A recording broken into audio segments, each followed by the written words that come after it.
Because we're humans, things go wrong in our life, and sometimes we want to complain about that, which is totally normal.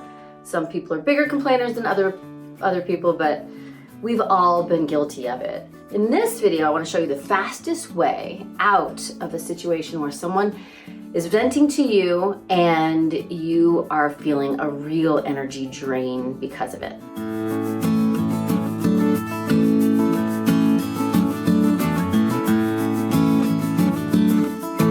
I'm Stacy Rocklein, and I'm on a mission to eradicate loneliness. And complaining is actually a way where we try to get out of a lonely moment.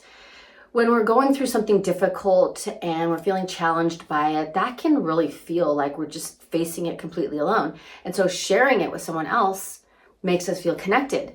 We want to be seen and heard. We want to be understood. And so we might approach a person in our life and start venting about this problem.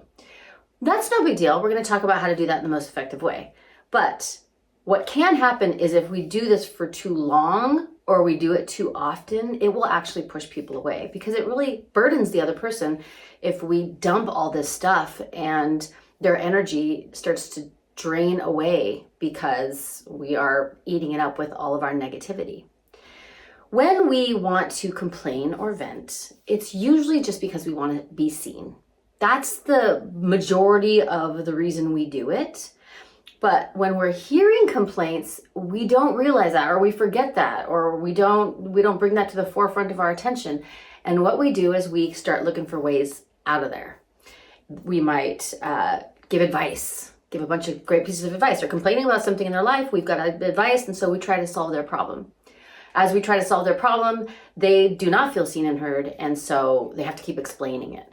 We might try to spin it into a positive, direction. And I really do believe that the more we complain about stuff, the more we attract of the same. So there is something to limiting your complaints as much as possible, but we do it. We're human. And when someone is complaining and we just try to put a positive spin on it, they also may not feel seen and heard. And again, you might get trapped in that situation for longer. Or we kind of ignore it, or we try to change the subject, or we tell them they're not seeing it correctly. They're getting it wrong.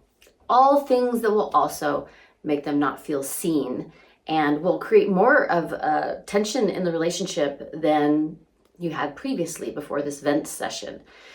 So the fastest way out is really to acknowledge and validate the other person's feelings. They're going through something hard, they want to talk about it, and they've come to you. That means that they care about you. That means that you have become a person that feels safe to them to complain to. And they want to feel understood and supported by you. So rather than do those other things, which is sometimes it's a defense mechanism. We just do it so quickly we don't even realize that we do it. Just start acknowledging them, repeating back what they're saying, telling them you understand, showing them empathy. One of my favorite phrases is just to say, that sucks, right? Because it does. That's what they're sharing. And that makes that person feel that they are supported. They feel like, I get it. Everything that they wanted, why they came to you, they achieve. They wanted to feel connected and not alone in the world. So it's acknowledging and validating. Now, there are some people who are chronic complainers. They kind of complain about everything.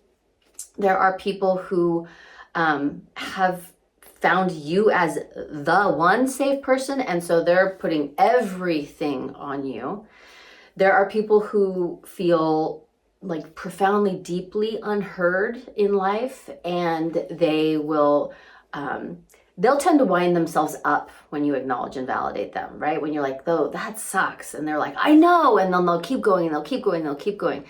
In those situations, you really have to have good boundaries for yourself, which I know is so hard, but is really important for your energy to give them a certain period of time or let them know, I just don't have the bandwidth for it right now. Or we've talked a lot about that topic. I think we should really move on to something else or whatever it is that protects your energy. Because there are some cases where the person is going to double down when you acknowledge and validate. And I'm sure that you've had that experience. Mostly though, what is gonna happen is you're gonna watch this progression. Someone comes in hot, they're really upset, they wanna talk about it, they need to get it off their chest, they especially just need to feel supported and connected and listened to, and you acknowledge and validate them, and you ask them clarifying questions, and you repeat back what you're hearing, and you have empathy, and tell them that you understand their feeling. And then once they've kind of gone through that and they feel connected and supported, they're going to move on themselves to solutions. They're either going to drop it because all they want to do is talk about it anyway, so great, or they're going to go like, okay, I got it all out. What do you think I should do? Or here's what I think I'm going to do.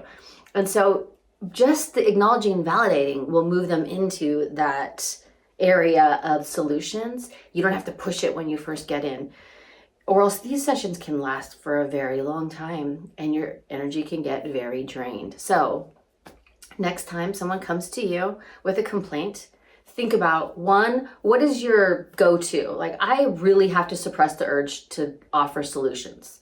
And I think that's really normal. Lots of people just are hearing the person report a problem and feeling like, oh, they want help.